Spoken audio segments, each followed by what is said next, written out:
रहे हैं कि अंतर्राष्ट्रीय स्तर पर फेल है सरकार, ये कह रही है विपक्ष। हाँ, अंतर्राष्ट्रीय स्तर पे फेल है, तभी तो है जो आज वर्ल्ड बैंक है वो भारत को मानता है, आज यूएस है भारत बोलता है तो मानता है, आज भारत है जो न्यूक्लियर डिपार्टमेंट को है ना, न्यूक्लियर हमलों को क्या कह रहे हो इधर आकर? डिपार्टमेंट फेंक दिया, रेलवे डिपार्टमेंट फेंक दिया, मान तो रहे मोदी सरकार। किसको फेंक दिया? मोदी सरकार ने, और कौन ने? किसको फेंक दिया? किसने फेंक दिया? अरे अडानी अंबानी को फेंक दिया, और किसको फेंक दिया? तो हमारा फूफतोरी अडानी अंबानी। कोई ना प्रमाण आ जाते हैं झूठ। अच्छा तो सुनिए, तो मेरी बात सुनिए आराम से। अडानी अंबानी को बेच दिया, मेरी बात सुनिए।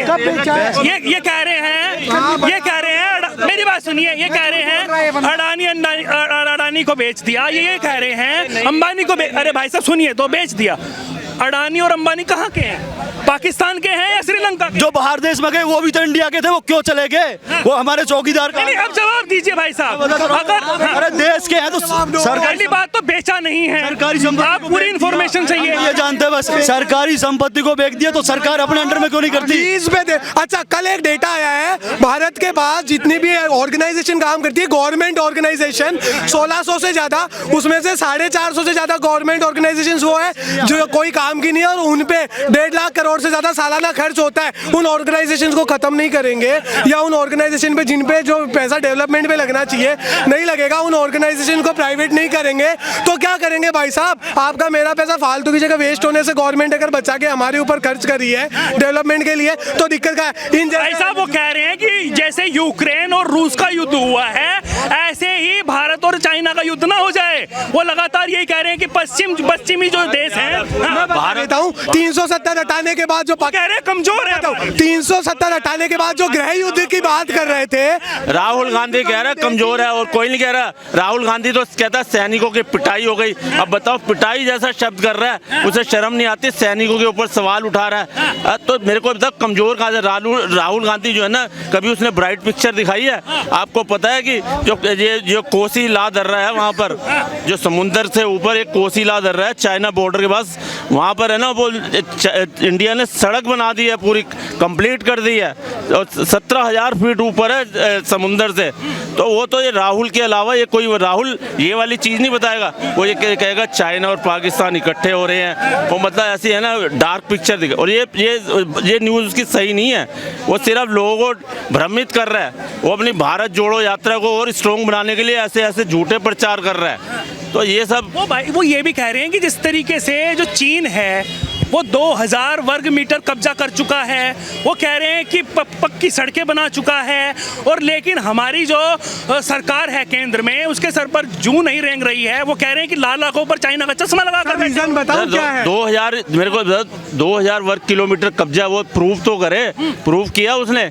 अभी यहाँ जब झड़प हुई थी चीन के साथ, अभी हमारे सैनिकों का झड़प हुआ था जब तवांग के अंदर, वो जब भी तो यही कह रहा था, कहता जी पिटाई कर दी, जबकि राजनाथ ने बिल्कुल क्लियर किया 6 आदमी हमारे जो है जख्मी हुए हैं, और कोई क्रिटिकल नहीं हुआ, और किसी की मौत नहीं हुई। वो चाइना तो बताता ही नहीं है। और एक्चुअली क्या है, चाइना की सपोर्ट इसलिए करते हैं, उनकी एक फैमिली ट्रस्ट है राजीव गांधी फाउंडेशन, इन्होंने 2005 और 7 के बीच में 1 करोड़ 35 लाख डोनेशन लिया उनसे, तो इसलिए वो बोलते लिए MOU साइन किया हुआ है। और ये कभी भी चाइना कभी कुछ भी करेगा ना, उसके कभी नहीं बोलेगा। जैसी कौन रहा है? सन 62 में किसने हुई लड़ाई करी थी? कौन था उसका जिम्मेदार? नेहरू फैमिली से ना, वही राहुल गांधी का ही फैमिली का मामला था ना सारा। तो ये आज इन्होंने ही सब कुछ इनके बीज बोए हुए हैं, तो आज ये बीज हम सबको काटने पड़ रहे हैं हम लोगों को। जिस तरीके की चर्चा हो रही है, गंभीर विषय बना रखा है, कह रहे हैं कि प्रधानमंत्री जो है वो इसमें नाकामयाब होते नजर आ रहे हैं। उसको ये पता नहीं कि मैं कहाँ खड़ा हूँ। जब एक आटे को भी वो लीटर में नाप सकता है, तो उसको कुछ क्या पब्लिक के बारे में पता लगेगा। फाउंडेशन किसकी बनाई हुई थी? जब फंड वहाँ से आया था, कितने करोड़, 134 करोड़ रुपए आया था, किस लिए? राजीव गांधी फंड के लिए। तो कौन है जिम्मेदार इसका? राहुल गांधी का कोई वो नहीं है। आज की कह रहे हैं कि पश्चिमी देशों के साथ दुश्मनी बढ़ती जा रही है। कहाँ बढ़ रही है? आज बल्कि मोदी तो 20 कंट्रियों के अपने यूक्रेन के जो भी हुआ है, आज 20 कंट्रियों के कौन बने? बिग बॉस बने हैं ना आज की तारीख में। और आगे आने वाले चाइना की बारी बात है। चाइना गुंडों के बल पा रहा है कि मोदी जी आज हमें दवाई दे दो। क्यों दे दो? किस लिए? कल को मोदी जी वीटो पावर भी लेने की तैयारी में लगे हुए हैं। ये इसके बस की क्या है करने के लिए? जो भारत जोड़ो यात्रा कर रहे हैं, भारत तोड़ो यात्रा है वो। हमारा देश बिल्कुल सुरक्षित हाथों में है, अच्छा, बिल्कुल सुरक्षित हाथों में है। रही बात चाइना की जो बात कर रहे हो, कहीं पर से भारत कमजोर नहीं है। कह रहे हैं 2000 वर्ग मीटर कब्जा कर लिया चाइना ने, पक्की सड़कें बना। कोई रिकॉर्ड है राहुल गांधी जी के पास? संसद में तो आते नहीं है। सवाल उनको पूछना है, संसद में आए, सवाल करें आकर मोदी जी से, तब तो वो बाहर यात्रा कर रहे हैं। भाई इसका जवाब रिटर्न में चाहिए ना उनको। किसने कह दिया हमारी जमीनें कब्जा हो गई? किसने कर दी जमीनें? जो फौजी मरवाने की बात कर रहे हैं, सन 62 में क्या हुआ था? हमारे हिंदुस्तान के कितने फौजी मरे थे? कहाँ गए थे?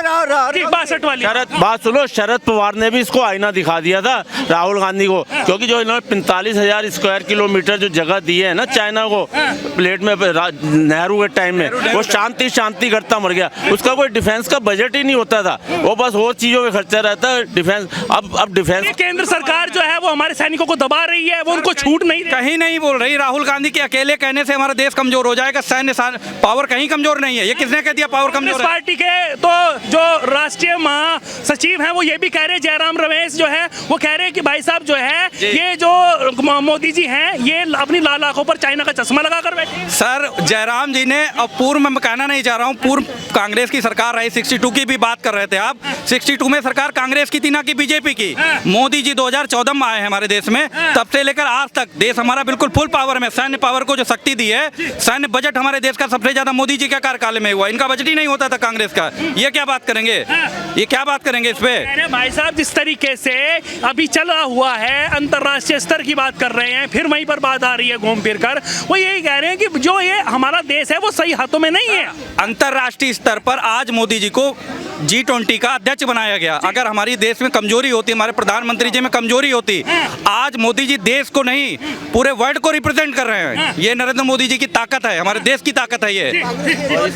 कांग्रेस की एक थी जिस टाइम पे मोदी जी प्रधानमंत्री बने थे, यही कांग्रेसी 45 आदमियों ने एक लेटर दिया था कि इनको जो है अमेरिका में नहीं बुलाया जाए। तो वो जब कहाँ चले गए थे, समझे ना? उससे ज्यादा ये नीचे गिरे हुए कहाँ से होंगे? अब अमेरिका उनके पीछे घूम रहा है, मोदी जी के पीछे। अब अमेरिका के प्रेसिडेंट पीछे घूमता है, कहता है आओ, इनवाइट करता है। पहले तो क्या था कि पहले उन्होंने उसका वीजा रुकवा दिया था मोदी जी का, जब गुजरात के चीफ मिनिस्टर थे। तो ये तो ऐसा है कि जो इन्होंने वीजा रुकवाया। कह रहे हैं भाई साहब यूक्रेन और जो रूस का युद्ध हुआ है, इस तरीके की स्थिति ना बन जाए, क्योंकि पश्चिमी देशों से दुश्मनी कर रहे हैं मोदी। हमारे देश में ऐसी कोई रूस और यूक्रेन के युद्ध से पहली चीज हमारा कोई लेना देना नहीं है। और हमारे देश की जो विदेश नीति है, ना तो हमारी किसी दुश्मनी। चाइना अकेला ठीक है, चाइना से हम कमजोर थोड़े ही है चाइना से। 62 की बात भूल जाइए आप। कह रहे हैं पश्चिमी देशों से संबंध बनाकर ही काम नहीं होएगा, और भी काम करने पड़ेगा। हमारा वर्ल्ड लेवल पर कहीं से कमजोरी नहीं है। उनके राहुल गांधी के कहने से क्या होता है कि हमारा देश कमजोर है? कहीं पर कमजोरी नहीं है। आप संसद में आकर बात तो करिए। वो राहुल गांधी खुद कमजोर है। क्या नाम हुआ? राहुल गांधी, मेरा नाम मंजय कुमार मंडल है। राहुल गांधी खुद भूलने की आदत है, उसको पता। भाई साहब वो तो टी शर्ट में घूम रहे हैं, आप कह रहे हो कमजोर है वो। 2024 के बाद खांसी बुखार उनको आने वाला है, टेंशन मत करो। 2024 में के बाद खांसी बुखार सब आएगा उसको। हाँ, उसके बाद भी देखना टी शर्ट में घूम रहे हैं, किस में घूम रहे हैं। अच्छा, तो वो तो कह रहे हैं कि भाई साहब जुनून है, युवा बता रहे हैं अपने आप को। 50,000 की टी शर्ट पहनी हुई है। क्या होगा फिर? मैं कहते रहा हूँ ना। और रही चाइना के आगे हमारे सारी सेना तैयार बैठी हुई है, सब कुछ असले उसले सड़क वड़क तैयार है। हमला करके तो देखे जरा, पता लग जाएगा इसको भी। और आगे रही पाकिस्तान का भी हालत, क्या कह रहे हैं कब्जा करते नजर आ रहे हैं भाई। कब्जा क्या करने आगे? वहाँ पे डंडा से लड़ाई हुई है, बाकी कोई हथियारों से थोड़ी लड़ाई हुई है। तो झूठ तो राहुल गांधी को यही नहीं पता कि मैं कहाँ खड़ा हूँ, इटली में खड़ा हूँ या इंडिया में खड़ा हूँ। उनको ऐसा खदेड़ा बिना हथियार के कि वो याद रखेगा चाइना। और ये 1962 वाला जो इंडिया नहीं है, ये 2022 वाला इंडिया है। अब वो कुछ नहीं कर सकता उसको। पहले ठीक है, नेहरू के टाइम में नेहरू ने उस टाइम मरवा दिया शांति करके, शांति और डिफेंस का बजट। वो तो कह रहे हैं भाई साहब हमारे नेताओं ने तो बलिदान दिया है, और वो कह रहे हैं भारतीय जनता पार्टी वालों का तो कुत्ता भी नहीं मरा कोई। मेरे को ये बताओ, 1993 में इनकी सरकार थी यहाँ पर, और बॉम्बे के अंदर कैसे सीरियल ब्लास्ट हुए थे, कितने कम से 250-300 बंदा मर गया था स्टॉक चेंज में। और फिर 2008 में ताज होटल में हमला हुआ, जब भी इन्हीं की सरकार थी। तो बताओ कहाँ से सुरक्षित थे इन्होंने, कहाँ सुरक्षा दी? आज 2008 में यहाँ भी बम फटते थे, सीरियल ब्लास्ट होते थे यहाँ पर, जब भी कांग्रेस की सरकार थी। तो आज राहुल गांधी कह रहे हैं कि सिर्फ पश्चिमी देशों के साथ ही संबंध अच्छे करके काम नहीं चलेगा, सबके साथ अच्छे होने चाहिए। अरे सर पश्चिमी से सबके साथ है, बताओ ना किसमें सबके साथ है, हमारे रिलेशन हर एक के साथ अच्छे हैं। इवन साउथ अफ्रीकन कंट्री के साथ अच्छे हैं, इजराइल के साथ अच्छे हैं। चाइना के साथ क्यों झड़प होती रहती है? अरे चाइना के साथ कुछ नहीं है, ये ऐसे ये राहुल गांधी जो है उसको भ्रमित कर रहा है। उसने अपनी भारत जोड़ो यात्रा को कामयाब करना है किसी भी तरह, लेकिन वह बेसिकली वो कांग्रेस जोड़ो और वोट जोड़ो की यात्रा है। कहने भारतीय जनता पार्टी डर रही है, उनकी जनसैलाब उमड़ रहा है। बिल्कुल बिल्कुल बात चाइना की जो बात कर रहे हो कि उससे लड़ाई हो रही है, चाइना का हाल ये है कि आप बैल मुझे मार, हमारा पूरे वर्ल्ड में किसी से विरोध नहीं है, चाइना हमारा पड़ोसी है। चाइना खुद कहते फिर आयात निर्यात क्यों करते हैं उनके साथ? सर आयात निर्यात भी कर रहे हैं, तो आयात निर्यात जो एक हमारे मतलब बिजनेस पॉइंट से है हमारे देश का, उसके थ्रू कर रहे हैं। अब आप जबरदस्ती हमारे देश में घुसने की कोशिश करोगे तो मारेंगे ही मारेंगे, हम क्या छोड़ देंगे? ये 2023 चल रहा, 62 वाला भूल जाइए। यही तो कह रहे हैं कि नहीं मार रहे हैं, वो नहीं बता रहे हैं कि क्या हो क्या रहा है। सर चाइना में तो मीडिया भी नहीं अलाउ है, हमारा देश स्वतंत्र है, वहाँ की रिपोर्टें फर्जी हैं सारी, हमारे देश की सारी रिपोर्टें आप लोग घूम रहे हो, स्वतंत्र हैं आप। तो हमारे सैनिक कहीं नहीं मारे गए और ना हमारी इंच भर जगह गई है, हमारे पास पूरी जगह है, पूरी सैन्य ताकत है, कहीं कमजोरी कहीं नहीं हमारे देश की। जो जनरल बिपिन रावत थे CDS हमारे, उन्होंने कहा था ड्राई फ्रंट वार, एक चाइना एक पाकिस्तान और जो आधा था वो भारत के गद्दार, उसमें मैं राहुल गांधी का नाम जोड़ता हूँ आज, जो कह रहा है बिना प्रमाण के, जो कि डिफेंस कमेटी में है, संसद में प्रेजेंट नहीं रहता वो जब भी बैठक होती है, वो इतनी बड़ी पोजीशन पे होने के बाद भी प्रमाणों के साथ बात नहीं कर रहा और कह रहा है सेना पिट गई। ये दुर्भाग्यपूर्ण बयान है। कांग्रेस पार्टी ने देश पे सबसे ज़्यादा राज किया है, ऐसे बयान देके वो देश का गद्दार साबित होता है। सेना का अपमान हम बर्दाश्त नहीं करेंगे। और एक बात, क्या इनकी नानी ने, इनकी दादी ने बांग्लादेश अलग नहीं कर दिया? चाहते तो हम घुटने टिकवा दिए थे, पाकिस्तान के भारत में मिला सकते थे। इसमें सर पाकिस्तान को जिन्ना को पाकिस्तान क्यों दिया? अक्साई चीन को क्यों दिया बंजर जमीन बता के? महावीर त्यागी ने संसद में खड़े होके बोला था कि मेरे सर पे बाल नहीं है, वो भी तो बंजर है, कहीं से भी गर्दन काट के देते चीन को। इनका अपमान किया था।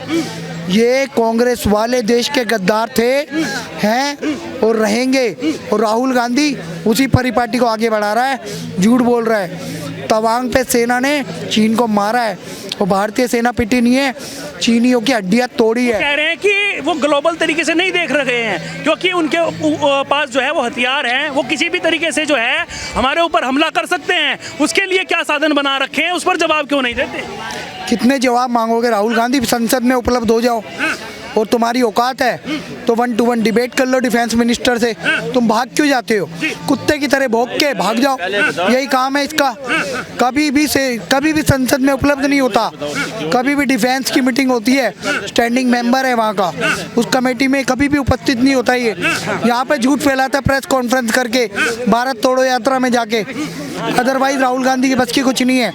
2 स्टेट है इनके पास, छत्तीसगढ़ और राजस्थान। वो कह रहे हैं मुझे चिंता हो रही है, क्या होगा हमारे देश का, हम डिस्कशन कर रहे हैं, कमल हासन डिस्कशन कर रहे हैं। बिना तवांग में उन्होंने बिना हथियार के उनकी पिटाई कर दी चाइना के, वो तो बताते नहीं है। और फिर वो कह रहा है हमें बताओ क्या तैयारी है। अब हम उसे तैयारी बताएंगे, कहाँ कहाँ इंस्टॉल किए हमने टैंक, कहाँ कहाँ तोपें इंस्टॉल करी हैं। अगर वो कर दे तो भाई साहब पब्लिश कर देंगे, पता लग जाए। सैन्य बल जो है वो हमारे लिए जो है वो तो अच्छी बात है कि हमारा अच्छा है, लेकिन साइबर अटैक भी हो सकता है। चाइना जो है वो टेक्नोलॉजी में ऊपर है, तो वो साइबर अटैक भी कर सकती है। उसके लिए क्या है भाई साहब? टेक्नोलॉजी में ऊपर अगर वो भी है तो हम भी कम नहीं है, हमारा इंडिया भी कम नहीं है। साइबर अटैक ये भी कर सकता है, लेकिन हम डिस्क्लोज नहीं करते, वो डिस्क्लोज कर देता है। वो भाई साहब प्रधानमंत्री उनके जैसा है नहीं कोई, और ना आगे आएगा ना मिलेगा।